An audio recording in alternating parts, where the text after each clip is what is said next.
Alianza After Hours. Hola, un saludo a todos. Aquí estamos de nuevo en nuestro podcast After Hours de Alianza. Mi nombre es Felipe Campos, gerente de estrategia e inversiones. Después de una semana súper dura, súper agotadora, me tocó llamar a las grandes ligas y me tocó llamar a Ricardo Pérez para que venga y nos acompañe, nuestro vicepresidente de inversiones. Richie, ¿cómo anda?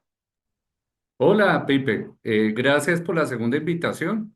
Esperemos que en esta haga menos novatadas y de acuerdo con usted, una semana muy interesante, aunque ustedes siempre dicen eso, pero realmente esta sí fue muy dura, especialmente hoy viernes 4 de abril, un viernes negro en los mercados. Empieza a darse algo que seguramente usted venía soñando desde hace tiempo y es, no sabemos si llegó la tan esperada recesión en Estados Unidos, vamos a ver, pero no.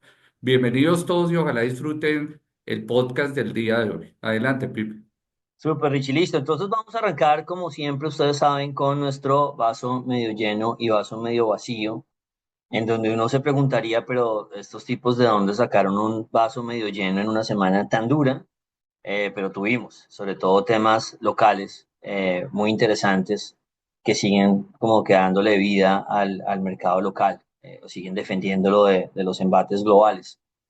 Sin embargo, yo les voy a contar más de los temas globales y pues ahí sí es todo puro vaso medio vacío, donde por supuesto tuvimos el tema de los aranceles de Estados Unidos, pero también tuvimos la tasa de desempleo de Estados Unidos, tuvimos los respuestas de los diferentes países que recibieron los aranceles, que al final de la semana China también como que se apretó los pantalones y salió a pelear, y finalmente Powell, el presidente de la Fed, salió a hablar y también, o sea, todo eso fue vaso medio vacío. El que más llegaba le metía más candela al fuego, decía como yo no vine a pagar esto, vengo le echo más leñita para que siga la corrección. Y pues ya la bolsa de Estados Unidos pues está en corrección de 15-16% desde los máximos, eh, con este tema que mencionaba Richie de la recesión, ¿no? La idea de la recesión cada vez pega más en la cabeza de la gente. Igual, si uno oye analistas bien, digamos,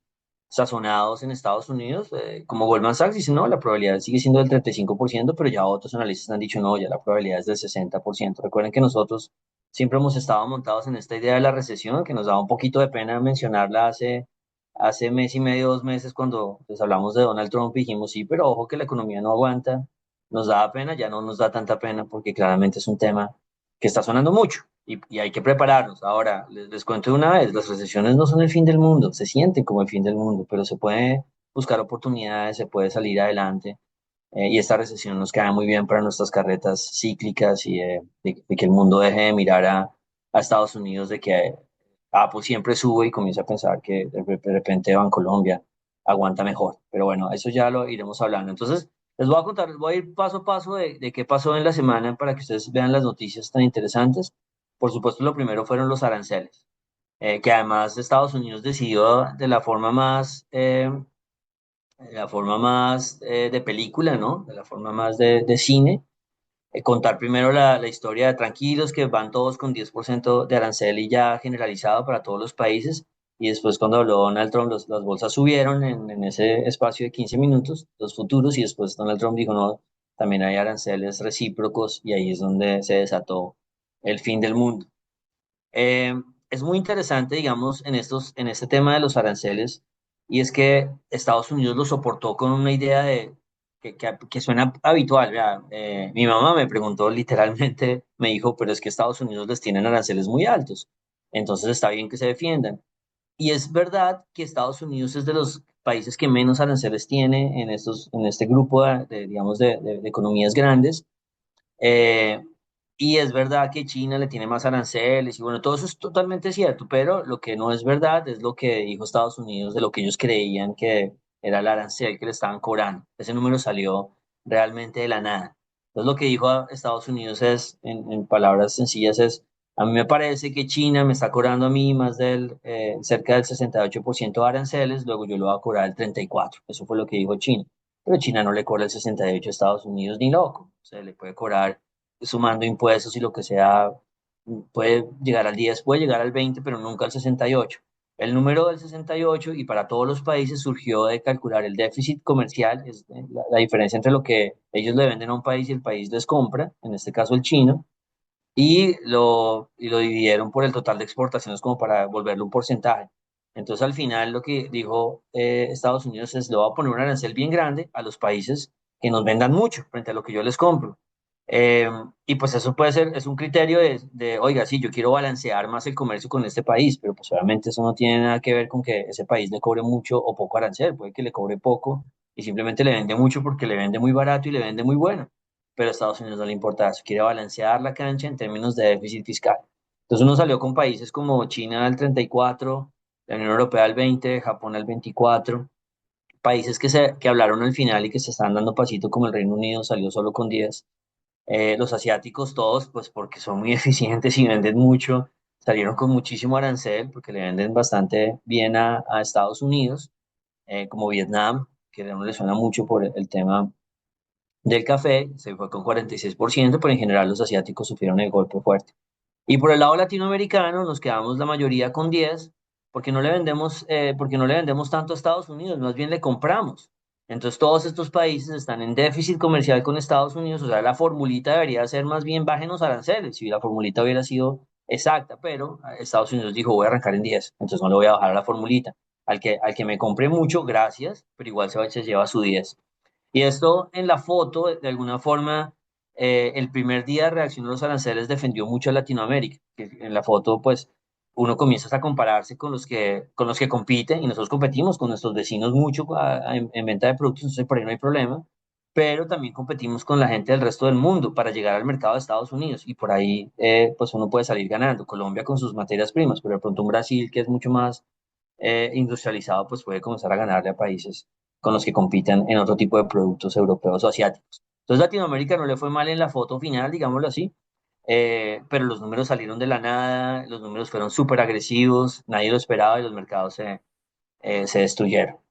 Veamos un poquito cómo ha sido este contrapunteo. Entonces tenemos este Qué contrapunteo del pena Richie. ahí, Pipe, El yo de meto Richie. la cuchara en el punto anterior, si quiere, devuelvan ahí. No, no, nuestro equipo que nos acompaña en la edición. Viendo este cuadro, Pipe, y usted que ha sido un emblemático con los temas regionales, que en algún momento la región LATAM, creo, desde el año pasado se puso de moda, pues el tema de equity, monedas, pues muy afectadas el año pasado, este año no. eh, Se ve que la LATAM no estuvo tan afectada, es decir, no, no, démonos por bien servidos, es la conclusión. Y Colombia, pues donde apenas salió esto, nos empezaron a escribir que cómo se afectaba, pues paradójicamente no se afecta porque todos compiten en las mismas condiciones, mínimo 10%. Entonces lo hablábamos, un floricultor, pues seguramente está en la decisión si le transfiere todo el arancel vía precio a su comprador en Estados Unidos o si sacrifica algo de margen para sacar a algún competidor que no esté en la TAM, o el caso, por ejemplo, del café. Pero sin ser expertos nosotros en comercio exterior, y viendo esto a 10.000 pies de altura, pues uno ve que Colombia claramente no está siendo afectada puntualmente por esta situación. Simplemente esa observación, Pipe. Sí, exacto. Y yo creo que aquí, y lo que nosotros agregamos, creo que a la mezcla cuando damos nuestras opiniones es, nosotros tomamos unas opiniones siempre de 10.000 kilómetros lejanos, de cómo piensa un inversionista que está haciendo todas estas matemáticas de a dónde me voy, a quién le voy a dar, a quién voy a defender más y a quién voy a vender más.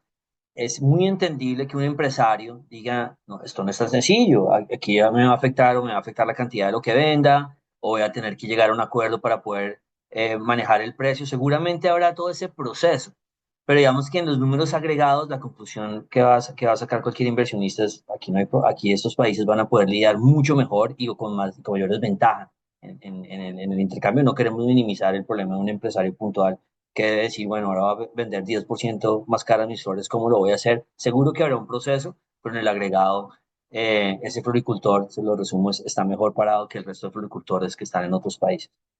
Y venga, les sigo contando, Richie, cómo se dio el contrapunteo.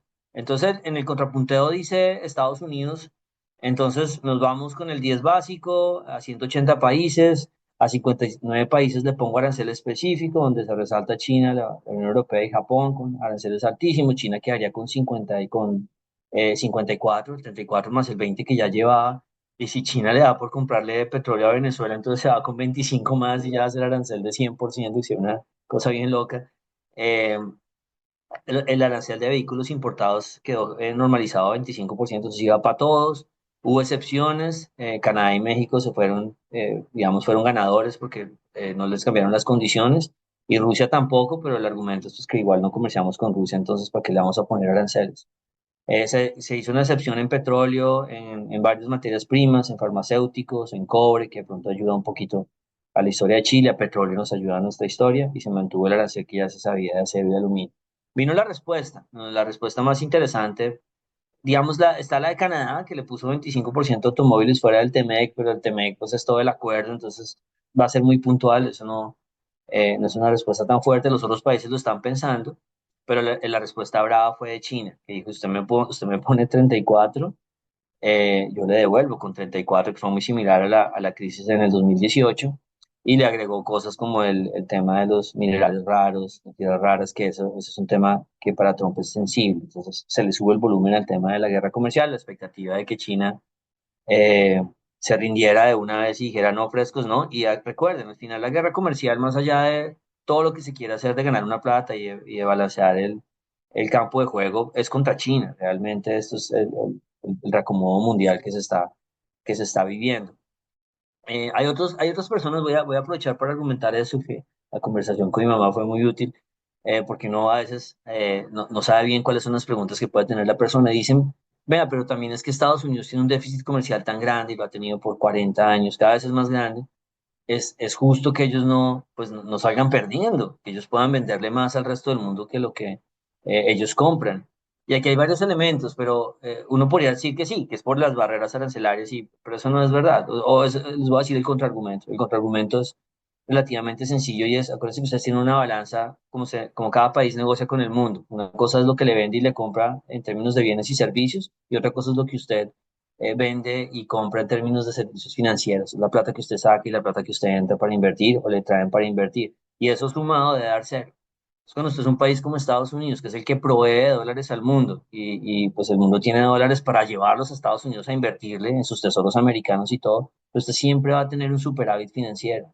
Entonces es muy probable, pues no muy probable, 100% real, que usted va a tener un déficit comercial. Entonces la postura de Estados Unidos como el que provee la moneda al resto del mundo, y el sitio para ahorrar, que todos ahorramos en tesoros y en todo esto, hace que sea imposible matemáticamente que tengan superávit comercial. Entonces también hay que balancearlo, porque Estados Unidos tiene un privilegio al ser el que da la moneda en el mundo. No puede tener los dos privilegios, no puede tener, no dar la moneda y además usted tener superávit comercial. Entonces, bueno, para entender un poquito, a mí hay cosas de lo que hace Trump que me parecen bien, como el tema del gasto del gobierno, pero obviamente esto es usar una fuerza agresiva para cambiar, digamos, números que no le gusta mucho al gobierno.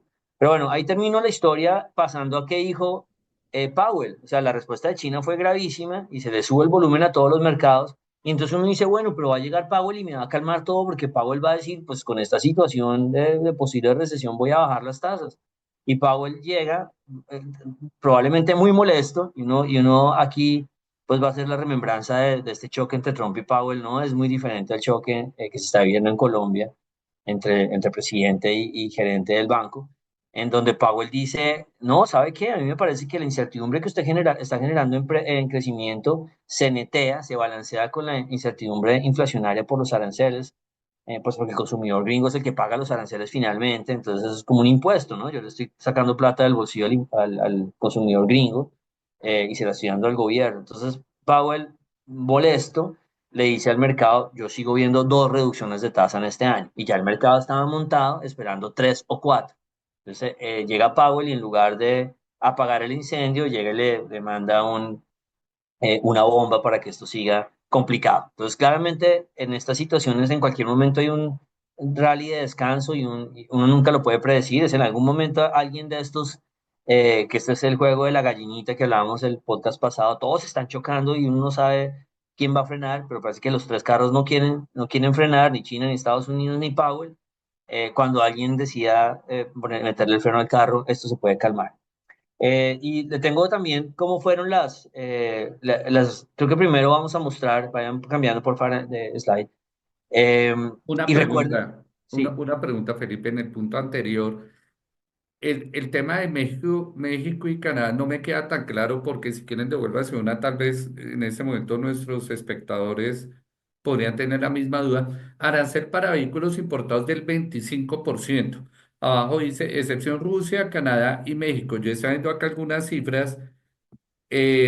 La cantidad de vehículos que exporta México a Estados Unidos al año son casi 3 millones de vehículos, que son casi 78.000 millones de dólares. 78.000 es un número en valor absoluto, pues con una magnitud impresionante. En términos relativos, eso es más de lo que exporta Colombia. ¿Cómo quedó ese tema de México y los vehículos? ¿Queda excluido o eso queda en un stand-by? Cuéntenos, please. por ahora está, y claro, es el 35% de los vehículos que llegan a Estados Unidos vienen de México. Sí. Entonces ahí hay un tema que yo creo que también es por eso Canadá lo pone y México ha decidido todavía no hacer retaliaciones. Pero ahí queda, hay elementos, cuando uno se imagina que incluso México y Canadá van a ir con impuestos, uno debe asumir que todo el mundo se va a ir con impuestos cuando termine esta fiesta. Probablemente Estados Unidos arrancó muy alto y después tenga que bajar y moderarlo, eh, pero es muy difícil que mañana amanezcamos y digamos, sabe que lo de los aranceles era un sueño y ya no existe. Yo creo que lo sabemos que vamos a terminar todos con algo de aranceles. Entonces, listo. Perfecto. Entonces, venga, le muestro, volvamos a la presentación y hablemos un poquito de la situación colombiana. Creo que es lo que venía ahí. Eh, y entonces uno se pregunta, así que vamos al siguiente y ahora nos volvemos acá, uno se pregunta cómo está Colombia ahí en esa foto. Entonces, Colombia exporta 30% de sus productos a Estados Unidos. Ha ido bajando ese número, antes era la dependencia era mucho más alta, nos hemos logrado diversificar y en parte también porque hemos dejado de vender petróleo. Y cuando uno separa ese 30 en componentes, el 40% es petróleo. Mandamos el 40% del 30 a Estados Unidos, es puro petróleo. Y los otros dos productos, hay muchos, pero los que se resaltan son flores y café, que son bastante altos, son más o menos entre esos tres, suma más del 60, casi 65% de lo que le mandamos a Estados Unidos. Y ahí es lo que usted mencionaba ahorita, Richie, que en petróleo no hay rollo, petróleo no lleva nada de aranceles, pero el tema del café y de las flores se tienen ventajas competitivas, pues porque uno vaya a Estados Unidos a competir. Y entonces en flores, pues el otro de flores es Ecuador, que lleva 10 y el otro de flores es Países Bajos, está en Europa y es el gran productor de flores en el mundo. Por ahí puede haber una oportunidad de mercado, que acuérdense que Europa se lleva 20% y por el lado del café, el gran vendedor es Brasil, hasta a Estados Unidos, y nosotros somos los segundos grandes vendedores, le vendemos mucho más que el tercero. Así que por ahí vamos igual. Y el tercero es Vietnam, que pues tiene esos 46% de aranceles, que seguramente no va a ser 46, pero pues el café de Vietnam se va a volver caro en Estados Unidos. Entonces, para tener en cuenta eso también, que lo que hablábamos del tema competitivo es que no pinta tan mal. Y el último slide es un poquito hablar de mercados. Y aquí esto es bueno y es malo, porque estamos todos hablando del efecto que ha tenido Donald Trump. La semana pasada les hablamos de la línea T, ¿no? La línea T es los activos donde estaban el 5 de noviembre y cómo han lidiado con todos estos mensajes de Donald Trump. Eh, Y qué pena, Pipe, ese tema de la línea T, muy bueno. Y antes de esa reunión, viendo ahora gestionando los portafolios, la línea T en el peso dólar es 4.400, ¿no? Y hoy que estamos firmando esto viernes 4 de abril, pues todavía no ha cerrado el mercado. Hemos tenido una evaluación muy dura en todo el mundo, en toda la región de evaluaciones del 3%. Aún el dólar no ha llegado a 4.400. Entonces uno dice, ¿será que Colombia llega a esa línea T? Y lo otro, que nuestra bolsa es la mejor, que eso pues es bueno, pero puede terminar siendo malo porque hacia abajo tiene todo el camino por recorrer. Entonces, interesante este tema de la línea T, qué pena ahí la interrupción. Totalmente, Richie, totalmente, porque uno es como, bueno, que uno sea la calidad, que uno sea el oro del mundo. Eso lo decíamos hace una semana, chéverísimo, porque eso significa, y los buenos inversionistas no van a comprar lo que más cae, compran lo que menos cae porque saben que hay una tendencia en ese activo, y eso es bueno. Lo malo es que si estamos caminando hacia una recesión, pues es muy difícil que uno se quede ganando 20% en la bolsa en un año, ¿no? Pues seguramente nos van a recortar gran parte de esa ganancia si el camino es una recesión y una caída de Estados Unidos de 20%, de 30% o lo que sea. Entonces, somos víctimas de nuestro propio éxito y lo somos nosotros. En el gráfico de la izquierda está Colombia, el GX, que es el ETF, o sea, esto es en dólares, retorno en dólares, y el SH, que es el moradito, es Chile. Somos Chile y Colombia víctimas de nuestro propio éxito y pues a uno se imagina que hay gran parte del trade político. Obviamente hay otras ideas que han hecho que la gente compre nuestros activos, la fortaleza del cobre, eh, el rebote económico colombiano, la parada del Banco de la República defendiendo al peso colombiano. Hay varias cosas, pero obviamente el trade político ha sido uno de ellos y tenemos ese espacio para, digamos, para que la gente diga, ¿qué hago? Y esto le pasa a todos los inversionistas, hoy lo discutíamos en los portafolios nosotros, ¿qué hago? Si yo creo que esto va para abajo, vendo lo que es fuerte y uno debería quedarse con lo fuerte, uno no debería vender lo fuerte, pero también está el tema de que cuando algo ya ha caído mucho, uno no quiere venderlo, porque uno dice, no, ya se ha bajado mucho, pero entonces eh, es lo mismo, voy a hacer el ejemplo que me la veo cada ratico la película de Madoff. Cuando estaban en la crisis en el tema de Madoff estalla es porque se da la crisis del subprime, del 2008. Y entonces el tipo termina sacando la mano porque le llegaron muchos retiros. ¿Y por qué le llegaron muchos retiros? Porque la gente decía, eh, lo siento, Madoff, usted es un genio, pero pues prefiero vender lo que no ha caído, lo que todavía está fuerte. Y entonces por eso le llegó la oleada de ventas. Pero volviendo al gráfico, el mensaje es cuando no está tan fuerte, le pueden llegar a vender simplemente porque ahí en esa parte del portafolio no hay pérdidas, se pueden vender con ganancias. Y el otro lado del gráfico era el dólar, que es lo que usted menciona, Richie, estamos tan lejos de la línea T, pues ya no estamos lejos, estamos a 100 pesos de la línea T, que no es tan difícil que, o en otras palabras, aunque Colombia suba a 4.400 no está perdiendo, está igualito al resto de monedas.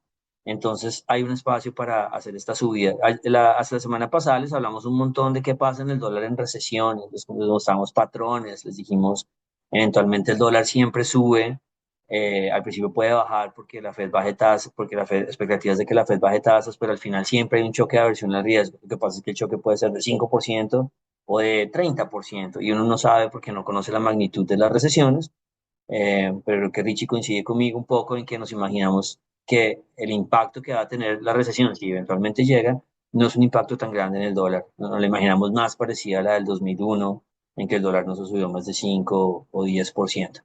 Ahí lo dejo, Richie. Le cierro la parte de los temas globales y le quiero pasar ahí la batuta para que nos cuente, para que nos dé un poquito de buena onda, ¿no? Porque yo acabo de, hablando muy rápido, de mandarles mala onda a los mercados y de reflejar lo difícil que estuvo. Entonces, cuéntenos usted qué pasó en vaso medio lleno. Bueno, inicio con algo que usted decía y es que Powell pareciera que llegó con un galón de gasolina a la hoguera. A diferencia de lo que está pasando en Estados Unidos, menos mal la Junta del Banco de la República en su mayoría no llegó con un galón de gasolina, sino que llegó con un buen galón de agua a apagar el incendio. Eso era lo que esperábamos nosotros. Yo creo que el mercado está dividido cuando uno veía las encuestas, pero yo creo que después de que nominaron al nuevo ministro de Hacienda, vieron las declaraciones, yo creo que buena parte del mercado se fue más hacia el lado de la prudencia, de tener un banco central como el Banco Central de Brasil, preocupándose más por los temas de largo plazo, preocupado por los temas fiscales, y tomó la decisión prudencial, lógica y racional de dejar la tasa quieta. Y el impacto de eso se vio en la moneda hasta el día de ayer, jueves, porque pues hoy viernes todo se está evaluando en el mundo. Pero muy buena decisión. Pasó lo obvio, que no era tan obvio. ¿Se acuerda, Felipe? Usted estará por allá cuando nominaron a los nuevos miembros. Íbamos acá a experimentar la teoría de juegos en su máxima expresión. Finalmente pasó eso, tres miembros apoyando al gobierno, hoy el ministro de Hacienda Germán Ávila, junto con los dos nuevos correctores Laura Moisá y César Giraldo. Me llamó la atención que pidieron una bajada de 50 puntos básicos. Eso me llamó mucho la atención. Yo pensé que viendo lo que está pasando se iban a ir por 25. Ahora usted me dice la hipótesis. Creo que es pura hipótesis de negociación. ¿Listo? No de raciocinio económico.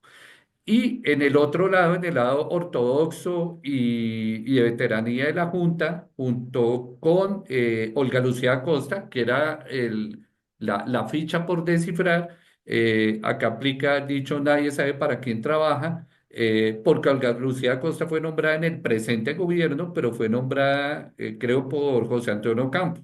Y la oímos en algún evento hace poco, Felipe, si usted se acuerda, y muy prudente, técnica, con una visión de mediano y largo plazo, serio apasionamiento, sin posiciones activistas. Entonces, cuando uno escucha con atención ese tipo de codirectores, pues uno dice, esta persona va a ser prudente y fue prudente y se alineó más con los de la neutralidad. Entonces ya están las cartas sobre la mesa. Entonces, un grupo que va a querer bajar, un grupo por la prudencia y Olga Lucía va a terminar siendo el voto que balancea el resultado, ya sea hacia bajar las tasas o hacia dejarlas quietas. Creo que eso no es sorpresa, Pipe. Creo que la pregunta es, ¿y qué viene?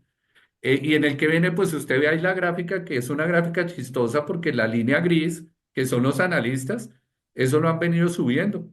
Hace 3 meses eso terminaba en 6, hace 2 meses en 7 y mire, ya va en 7,75. Y en Alianza también, tenemos que aceptarlo. Nosotros teníamos, mientras que el mercado tenía 6, nosotros 7. Luego el mercado se subió y nosotros nos fuimos a 7,75 y ahora nos fuimos al 8,50. Eh, es decir, un margen de reducción de tasas de solo 100 puntos básicos, donde faltan 2, 4, creo que como 6 reuniones. Entonces, pues si uno tiene que hacer reuniones van a bajar 100 básicos, pero hay reuniones donde claramente no van a bajar la tasa. La pregunta es, ¿y cuáles? ¿Las que vienen próximamente o las que vienen después? Y no tengo ni idea. Como usted dice, no soy bueno leyendo las hojas de té y dejé guardar en el cajón de mi mesita de noche la bola de cristal. No tengo ni la bola de cristal, ni el turbante, ni las hojas de té, pero quiero que usted me ayude con un tema porque en la rueda de prensa que usted oyó con más atención que yo, me pareció escuchar que Leonardo Villar hablaba de algo de movimientos de reducción, pues en la tendencia de largo plazo. Y eso es lo que uno ve en el mercado y en Alianza. Pero pues una decisión que creo que no fue sorprendente, primer mensaje. Segundo, una buena decisión y se vio en la moneda. Y tercero, pues un golpe para el gobierno. Y eso se vio pues con el tuit de nuestro presidente Petro criticando, muy parecido, mire cómo es la paradoja a las declaraciones de Trump contra Powell. Entonces estamos llegando al mismo punto, pero por distintas orillas, y es una presión de los gobiernos hacia los bancos centrales para que tiren flotadores, pero acá no van a tirar flotadores. Acá les preocupa es la estabilidad y hasta que en el caso de Colombia no se dé una señal clara de recuperación fiscal, va a ser muy difícil que el Banco Central tire flotadores más allá de los que ustedes ven en la gráfica de la derecha. Entonces, no simplemente eso, Pipe, una buena decisión. La pregunta es qué viene, pues 100 básicos, pero 100 básicos de acá a diciembre puede ser que en la siguiente no baje, luego 25, entonces va a ser interesante, pero yo creo que la reunión clave ya pasó. Es decir, yo creo que esto no va a generar ruido ni genera valor en los activos. Yo creo que el tema de los activos va a depender más de lo que esté pasando afuera, de lo que esté pasando adentro, no en el tema de la política monetaria, sino en el tema fiscal. ¿Qué podría desencuadernar esto? Que me preocupa y me gustaría escuchar su opinión. Claramente hoy 4 de abril, pues las monedas se están empezando a evaluarse fuerte. No sabemos si es una evaluación como la película de Toretto y sus amigos Rápido y Furioso, algo rápido y que frena, y con una recuperación que eso es lo que normalmente pasa en una recesión, o algo más permanente. Si es una evaluación un poco más permanente y empezamos a ver inflaciones anualizadas superando el 5,50 y acercándose al 6, eh, cambiaríamos el view. Pero pues en este momento voy a hablar como hablan los bancos centrales, no tenemos la suficiente información disponible, que es lo que siempre ponen ellos en los comunicados. Entonces, con la información disponible, el video es este. Esperaremos los datos. Tal vez eso es todo, Pipe. No sé usted qué opina. Sí, yo creo que me podría quedar 2 horas diciendo qué buena decisión la del Banco de la República, pero vean, de aquí en adelante no es que haya una senda, como acaba de decir Richie, ni idea cuál sea la senda del Banco de la República, ni que uno tenga un especial gusto porque bajen o porque suban o porque se queden quietos. Solamente si suben tasas va a ser harto, pero no es que nosotros tengamos algo de que queramos que el banco haga. Lo que hizo el banco con la reunión es decir, mi independencia queda garantizada. ¿Y por qué queda garantizada? Porque estas cuatro personas dicen, nosotros vamos a votar según los temas técnicos. Listo, queda el mensaje de los otros tres que dicen, no, yo voy a votar por lo que quiera el gobierno, que es hartísimo, porque yo entiendo que uno piense que nombró a alguien, el gobierno nombró a alguien, entonces esa persona va a llegar a apoyar al gobierno, uno diría, eso es lo más obvio, y la respuesta es no. Ninguno de los miembros de la Junta que ha llegado a votar a favor del gobierno. Los gobiernos traen de repente a una persona que piensen que comparte más la forma de ver la economía, lo que sea, todo eso es válido, pero no que va a votar como el ministro. Eso es harto, pero es mucho menor el impacto de eso a que los cuatro hayan dicho aquí, le han garantizado a los inversionistas, aquí en el momento en que bajemos o que subamos, lo vamos a hacer porque la técnica nos dice eso. Ellos no saben el futuro, nosotros no lo sabemos tampoco, pero por lo menos van a hacer su mejor trabajo técnico pensando en el país. Y eso estuvo muy bien. Y Leonardo Villar, igual que Powell al final de la semana, en un evento de Asofondos, le responde un poco a las críticas al gobierno diciendo, vea, yo no he conocido un solo codirector en 20 años que no tenga al país en la cabeza y que esté pensando en lo mejor. Entonces, esa parte, buenísimo. ¿Qué sigue adelante, Richie? Es un enredo porque, vea, cuando el dólar se dispara, los bancos no pueden bajar tasas y es contraintuitivo, porque si es una recesión, pues uno dice lo obvio es que bajen tasas. Y eso es lo que celebró el mercado el primer día de los aranceles, pero el segundo día se acordaron con la caída del petróleo que si el dólar se sube, entonces el primer efecto, y esto es, vuelvo a insistir, es absolutamente, uno dice, es como loco, y es que a veces los bancos tienen que subir tasas, los bancos de la región tienen que subir tasas porque primero hay un choque inflacionario vía el dólar y después es que bajen tasas. Y eso pasó en el 2008, en la recesión del 2008, nuestro banco subió tasas primero y después la bajó porque le tocó salir a perseguir el dólar. Entonces yo no estoy diciendo que van a subir tasas, yo creo que nadie lo está pensando, pero hay un riesgo de que no puedan bajar tan fácil mientras el dólar moleste, mientras el dólar vaya a 4.400 o 4.500 y si ir allá más arriba de eso nadie lo sabe porque depende de si hay recesión y de qué tipo de recesión haya. Y hoy mismo el ministro de Hacienda, Germán Ávila, hablaba un poco de este paralelo de Brasil y México que nosotros hemos hecho mucho y que coincidencialmente Leonardo Villar lo hizo en su respuesta, dijo, nosotros no queremos que se repita lo de Brasil, y el ministro se defendía diciendo, a mí me han hablado mucho del tema de Brasil, pero desde que no haya devaluación, pues no hay problema, y los analistas viven prediciendo, pronosticando devaluación, y no la ha habido, y yo estaría de acuerdo con ambos, estaría de acuerdo con que el tema de Brasil es peligroso, pero no hasta que el dólar no se suba. Pero si el dólar se sube ahorita, ya no por el tema fiscal, pero va a estar en la mente de la gente el tema fiscal, porque es que, petróleo ahora va a estar en 60 o en 50, y acuérdese que usted tiene el tema fiscal descuadernado. Entonces venga, ahora sí le subo el dólar con más ganas. Entonces el resumen es, si el dólar comienza a subir, ya subió, que suba más de 4.400 de 4.500, puede que el banco no pueda bajar tasas, puede que incluso lo fuercen a subirla porque se le suma al tema fiscal y eso nos enreda mucho la senda de reducción. Después, ¿qué va a pasar? Fijo va a bajar y fijo va a bajar duro, porque después viene la recesión o la desaceleración mundial y le permite bajar tasas. Pero en el principio de la reacción no es tan fácil porque tenemos el tema del dólar. No, Eh, a ver, Pipe, tal vez sabe que sí podría apostar, que la siguiente reunión donde puedan bajar, el grupo de los que quieran bajar, probablemente se debe ir hacia los 25 básicos, ya no a los 50. Ahora, no sabemos si van a ganar, pero ya vieron que con 50 pues no les sirve esa carta. Entonces, probablemente sean con la carta de los 25, y lo ¿no? que usted decía también, el poder de Olga Lucía Costa, que está clarísimo.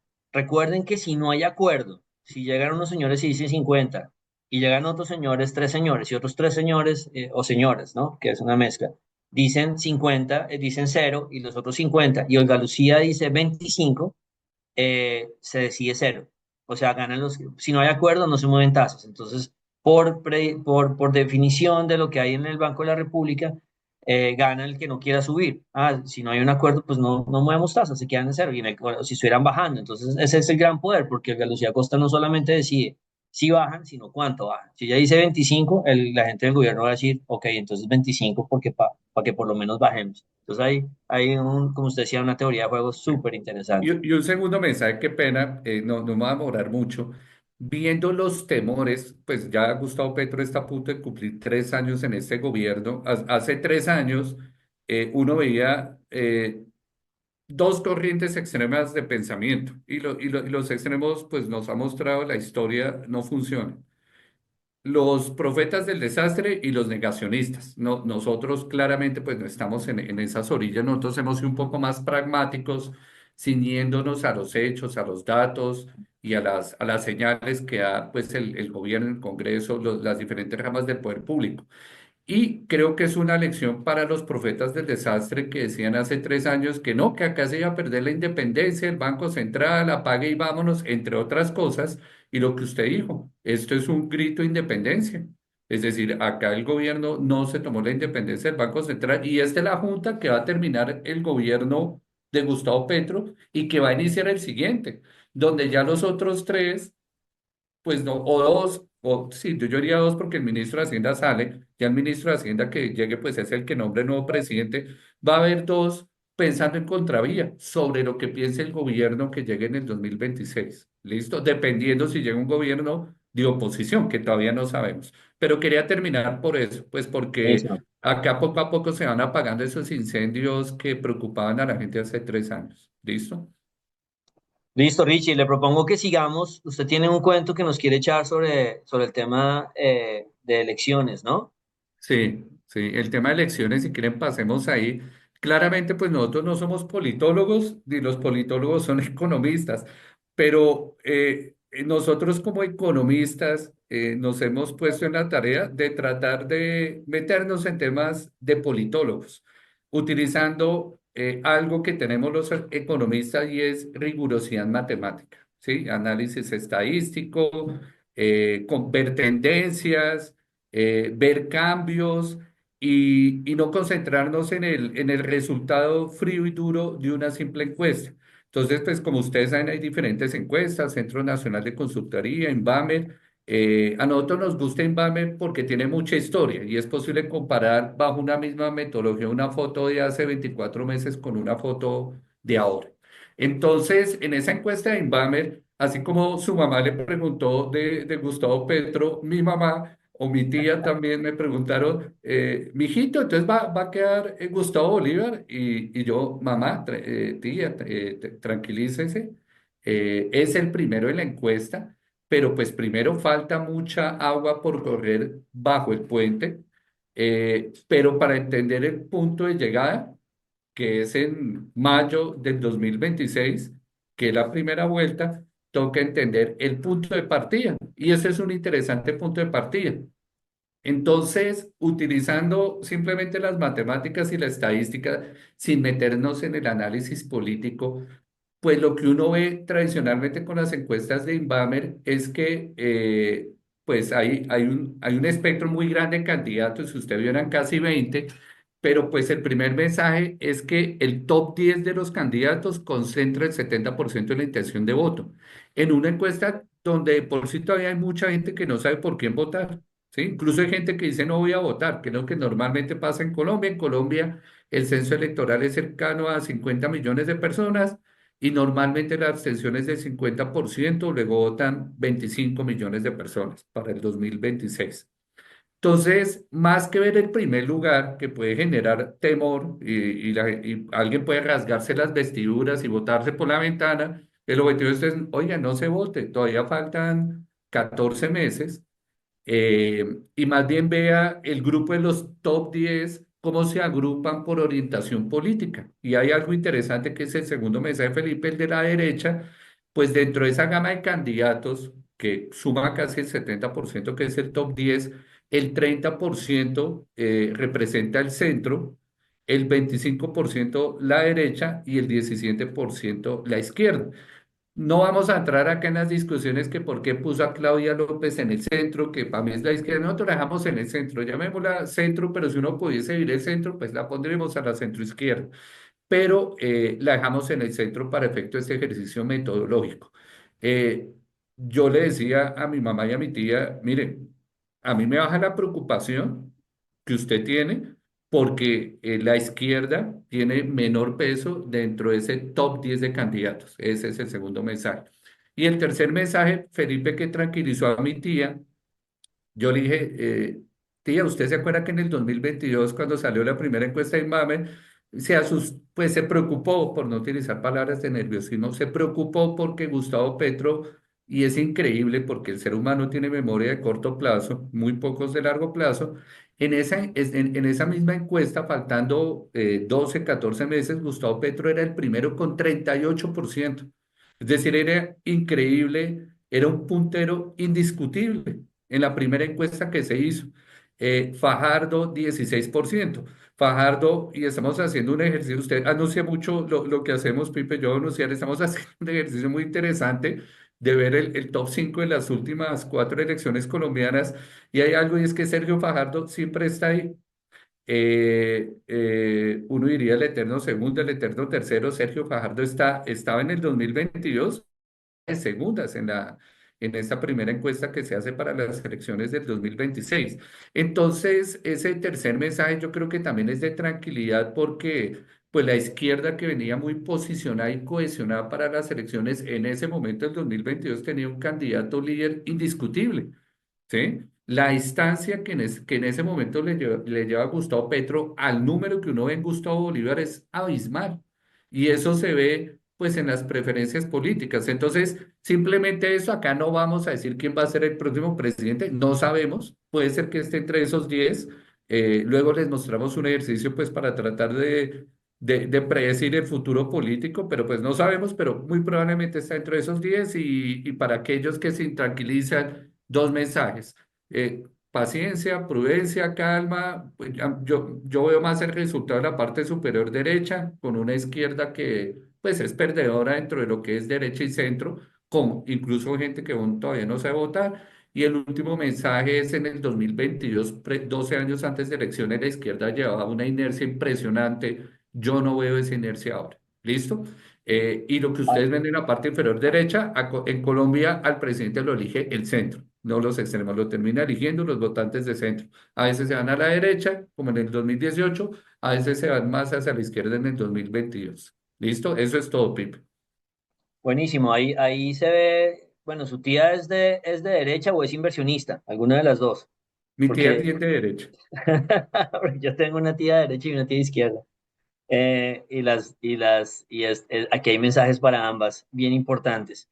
Richie tenía otra encuesta, ¿no? Por ahí para Sí, mostrarnos. otra encuesta porque, y en la siguiente, nosotros en Alianza hemos dicho, mejor dicho, cuando llegó este nuevo gobierno en el 2022, ¿se acuerda usted, Felipe? Hicimos una presentación y hablamos de la institucionalidad y los anillos de seguridad, que usted los llama paredes, ¿listo? Y esa institucionalidad, acuérdense los sustantivos concreto y abstracto, era un sustantivo abstracto. Ya la institucionalidad es un sustantivo concreto, ya la hemos vivido todos en carne propia, sabemos que la institucionalidad. Y esa institucionalidad está dada por, en parte, por la división de poderes, y uno de esos poderes es el legislativo, que es el Congreso de la República. Para mí es mucho más importante, yo no soy politólogo, pero para mí es mucho más importante cómo va a quedar el Congreso que quién va a ser el presidente. Porque lo importante es que vamos a cambiar el presidente, ¿sí? Y más que eso es cómo va a quedar el Congreso. Y en el Congreso sí estamos a 12 meses de las elecciones, no 12 menos, 11 meses. Las elecciones del Congreso son acá a la vuelta de la esquina. Y en esas elecciones de Congreso, tal vez unos mensajes importantes en el Senado, que el Senado claramente ha mostrado un rango de oposición frente al gobierno actual, situación que no ha pasado en la Cámara. eh, hay unas curules que desaparecen del Partido de los Comunes, pues que se asocia con la izquierda, porque ese fue el partido pues, de las antiguas fuerzas revolucionarias de Colombia, FARC. Se pierden esas 5 curules por ley, porque pues a partir de la legislatura 2026-2030, por los acuerdos se pierden, porque eran solo por 2 periodos legislativos. Entonces automáticamente ahí la izquierda perdería, digo perdería, porque puede ser que los nombren por elección popular 5 curules de 108, es decir, eso es casi el 5%.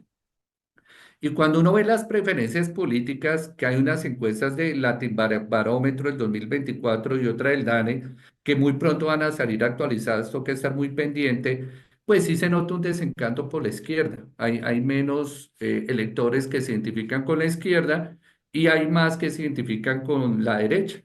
¿Por qué? Eso se lo dejo a los politólogos y a los opinadores. Acá no vamos a hablar de eso. Entonces, teniendo en cuenta eso, nosotros nos arriesgamos a pronosticar, ¿no? ¿Cuántos senadores va a tener la izquierda y la derecha? Pero sí como unos rangos de pérdida de sillas.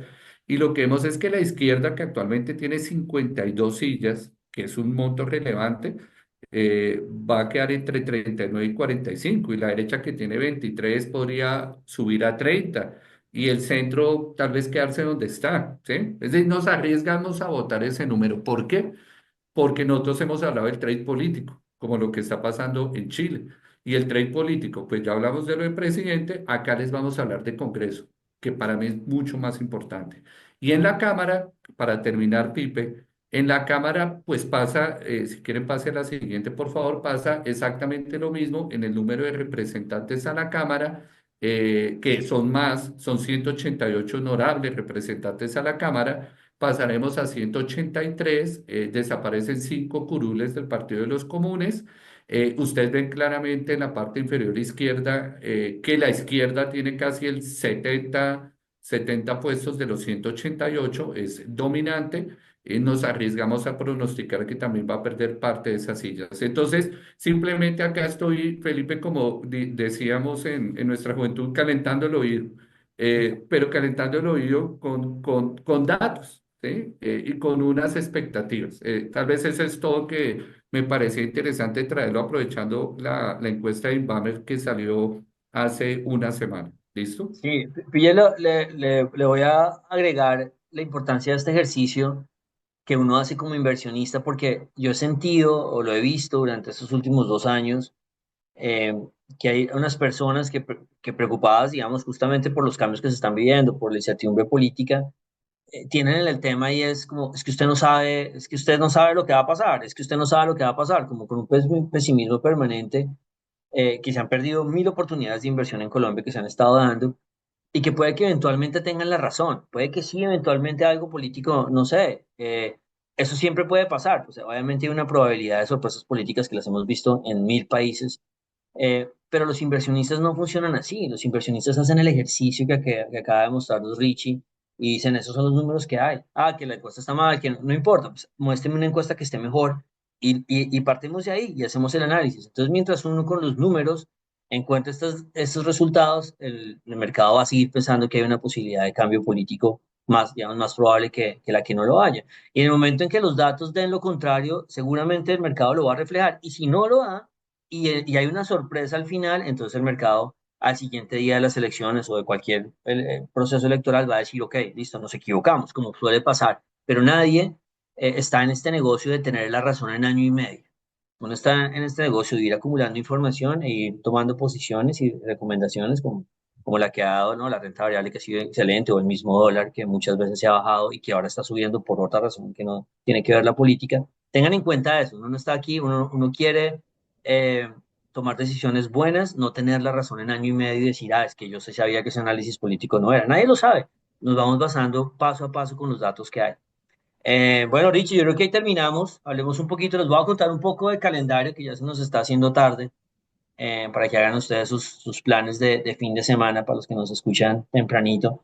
Entonces, la próxima semana no para esto, no para esto. O sea, es bueno porque hay trabajo, ¿no? No pueden decir que no me necesitaron esta semana ya en Alianza, porque nos tienen a todos volteando mucho. Y la próxima semana es de inflación. Entonces vamos a tener inflación en Colombia arrancando, después inflación en la región y al final de la semana inflación en la región, pero inflación en Estados Unidos el jueves y el viernes, el IPC y el IPP para el consumidor y para el productor, ambos datos súper importantes. Así que viene ahora el siguiente capítulo de este libro, de la guerra comercial, y es hay sustos inflacionarios, hay sustos de crecimiento, y ahora viene esta página de, ok, vamos a ver cómo va la inflación y si ya es hora de que comience a caer. Es sencillo, ¿no? En Colombia, de hecho, estamos pensando que la inflación puede moderarse, pero muy poco. Si en Estados Unidos no se modera, pues es malo. Pues eso va a ser bastante lineal. Si la inflación no se da esta semana, la semana que viene en el mundo, pues el mercado va a quedar mucho más preocupado porque va a decir miércoles. Entonces, esto sí es esta inflación. Es bajo crecimiento y problemas inflacionarios, que es obviamente una posibilidad que la hemos estado viendo en los últimos 3 años. Esto no es algo nuevo. Y pasemos al tema del ocio. que tenemos ahí tenemos dos recomendaciones, tenemos fútbol, ¿no? Tenemos los cuartos de final de la Champions, donde creo que lo que estamos haciendo el cálculo es que 6 de los 8 equipos que venían del año pasado están repitiendo, entonces va a haber muchísimo fútbol para que la gente se relaje el martes y el miércoles con cruces que ustedes, que ya conoce la gente, ¿no? Que se han visto. Y bueno, siguen ahí los que estuvieron en la final del año pasado, siguen el Borussia y el Real andando. Y le quería recomendar, Richie, un documental que se llama American Factory, con una muy buena recomendación, digamos, de calificación en Rotten Tomatoes, ganador de un Oscar en el 2020, pero que habla de un empresario chino que decide por allá comprar una planta vieja, General Motors, contratar 2.000 personas eh, para aprovechar y para salir, para evitar más bien los aranceles de Donald Trump en ese momento. Entonces, chévere esta historia que creo que es muy al lugar en lo que estamos viviendo en este momento. Sí, buenísimo. Me va a dar ese documental este fin de semana, dada la coyuntura, muy interesante. Sí, ese es el plan. Bueno, y ahí creo que terminamos. Les agradecemos la compañía. Gracias, Richie, por acompañarnos. Seguramente lo veremos mucho más, ¿no? Nos va a seguir apoyando ya no tan de vez en cuando. Y bueno, les deseamos una buena semana. El mensaje es, hay muchas cosas moviéndose, pero hay que navegar esto con tranquilidad, como siempre hemos planteado, pero obviamente vamos a sufrir y vamos a ver choques importantes en los mercados y muchísima volatilidad. Pero creo que en el largo plazo, creo que el país va a poder sacar la cabeza bien. Bueno, muchas gracias Vale, y lo mismo, un buen fin de semana y nos vemos en 8 días. Gracias por la confianza y por ver este interesante espacio. Hasta luego. hasta luego. Alianza After Hours.